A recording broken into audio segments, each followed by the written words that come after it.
Now, after a huge boom, figures out today suggest the current global economic difficulties are now hitting the UK used car market. The number of sales last year fell by 8.5%. The rising number of deals on electric vehicles was the only source of optimism within the numbers. Joining me now, Autotrader's commercial director, Ian Plummer. Ian, thanks so much for joining me. I guess just before we dive into the details, give us some context of the years or year before last year, because the 8.5% decline comes after a decent couple of years for used car sales. Well, I think that context is absolutely vital, because what you're seeing today is the result of, in used cars, what we did or didn't build as a new car. So we've had 3 years of new car sales that have been roughly 1.6 million or so, but that compares to a long-term average of around 2.4 and peaks of 2.6, even 2.7 million. But quite simply, we are today in a supply-constrained new but also used car market. Demand levels are very strong. So without enough cars coming into the new car market, they're not flowing through into the used car arena either. But there is strong demand. Pricing has been surging upwards very strongly, and more than 40% price increase today compared to pre-pandemic times on like-for-like cars. So you've got a context which is very much supply constrained and actually quite healthy, despite what you touched on in terms of your introduction. We think the market is in a good shape.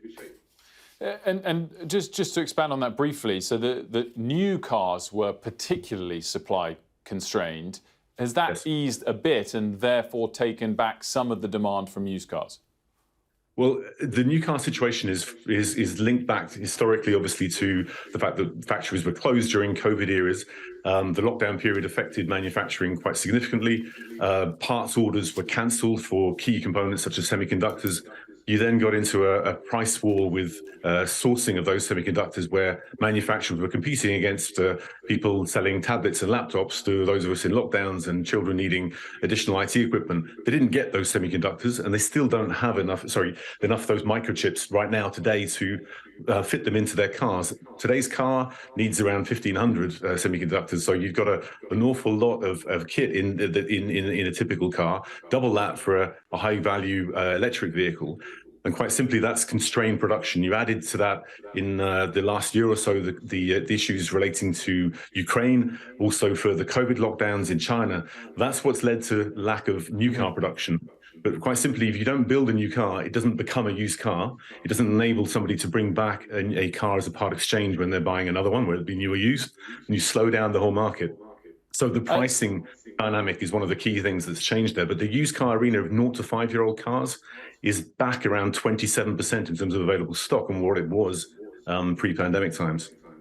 So touch on the trend underneath, and particular EV sales. Obviously, we know demand has spiked for new EVs. What's it like in the used car market?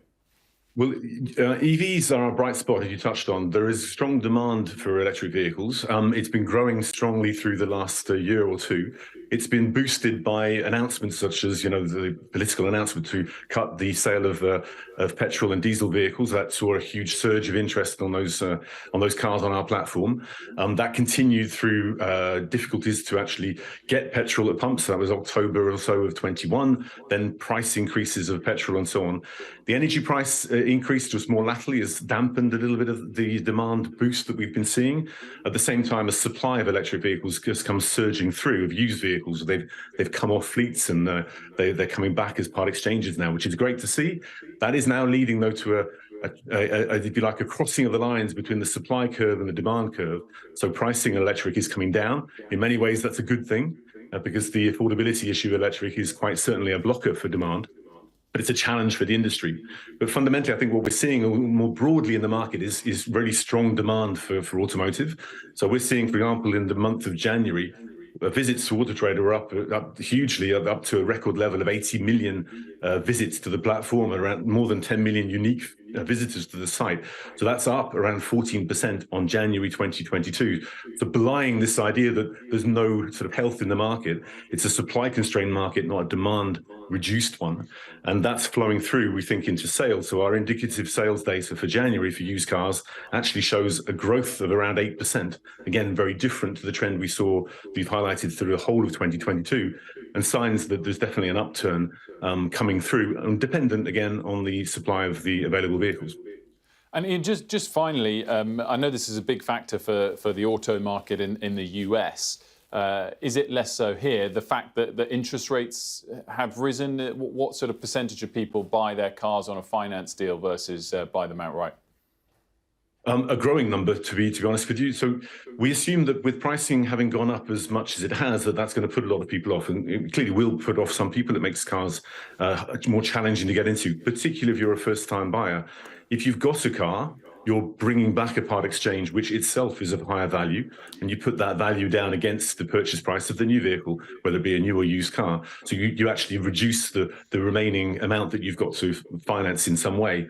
And actually, finance sales have grown quite strongly in the last year and more, as more people have seen finance as a good tool to be able to afford these maybe more highly costed vehicles.